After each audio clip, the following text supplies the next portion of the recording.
Hello and welcome to another Naughty Egg Draw. I'm your lovely host Jake, and today we are finally going to be finishing the animation for the Nerd Axis intro by finally adding some color to it. So far we've created the animatic, added some line work, and I think it's time to finally wrap this thing up by finally adding some color to it. So how about we hop into it and finish this up. So whenever I'm adding color to my animation in Animate CC, or you may be using Flash, basically the same thing, I make sure to have my brush option selected over here that says Paint Behind. What this option does is it lets you draw on the same layer as something else, but it will always place that line you make underneath the lines that are already on that layer.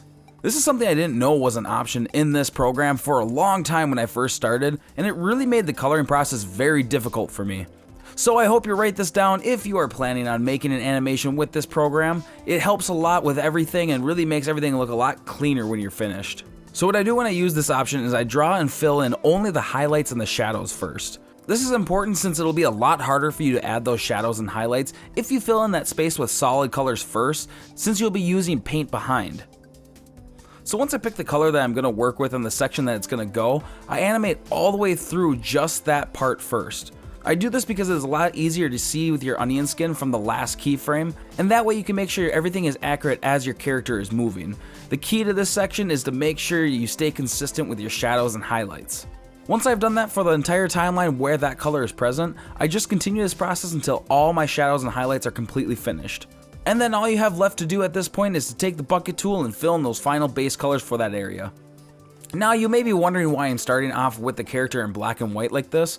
Well, my mindset through this process was that the character is inside an old black and white TV. It's like he's finally breaking into the modern world, and the color appears once he finally jumps out of the TV.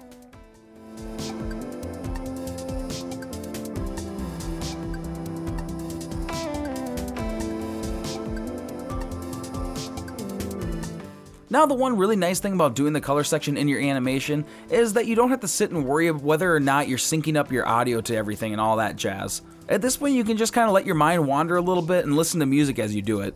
Or if you're like me, you'd rather have a podcast or an audiobook playing in the background. To me this is more effective because whenever I'm listening to music I can't help but jam out to the song I'm listening to, and that definitely makes it a lot harder to focus.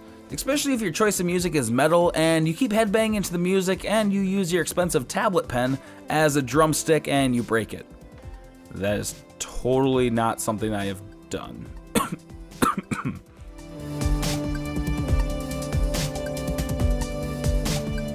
Now I know some people don't enjoy doing the coloring process of an animation because it can tend to feel a bit mundane after a while, especially if you're doing frame by frame animation like this one is. You have to go in and add color to every single frame, and for some that could be something you just dread. You just have to find ways to make it enjoyable. Like I said, I like to play an audiobook of something I've been really wanting to get through lately, and this is a perfect time to do it since even a short animation like this one, the coloring process took me about 3 hours to finish, which is definitely enough time to get through a good portion of an audiobook. And I'm going to continue to add color, and I will be back in just a minute to go over some more tips.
Okay, so you may be wondering why I'm animating the glass breaking now and not when I did the line work.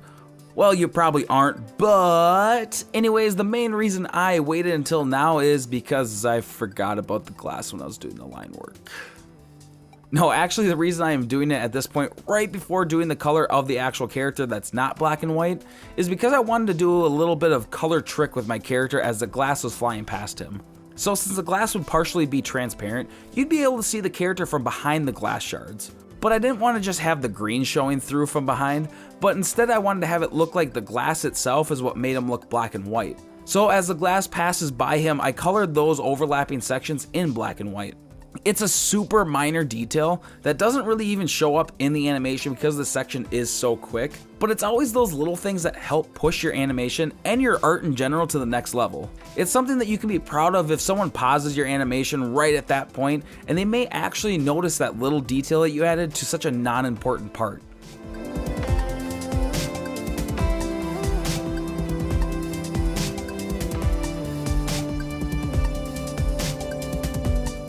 Another tip that I can give you when it comes to the coloring process is pre-plan your color palette. For me, it helped that I already created a still image that I was working off of that I could pull colors from. But picking your colors can really speed up your process, and you can make some swatches for each of the colors you choose from.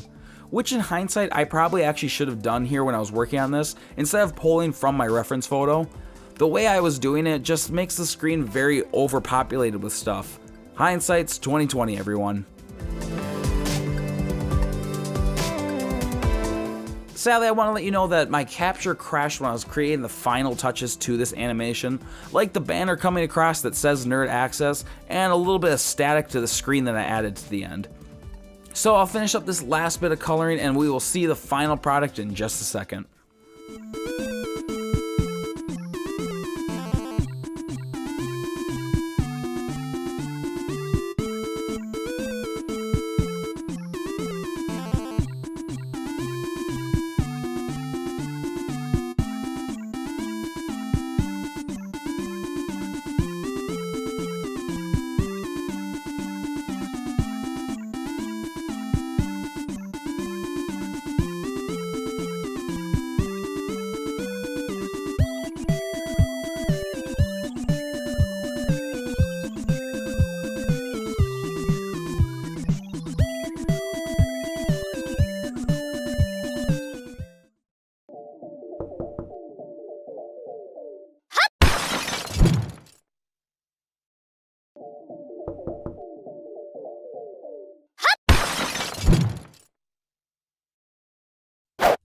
Alright everyone, that is it. The animation for my intro over at Nerd Access is finally finished.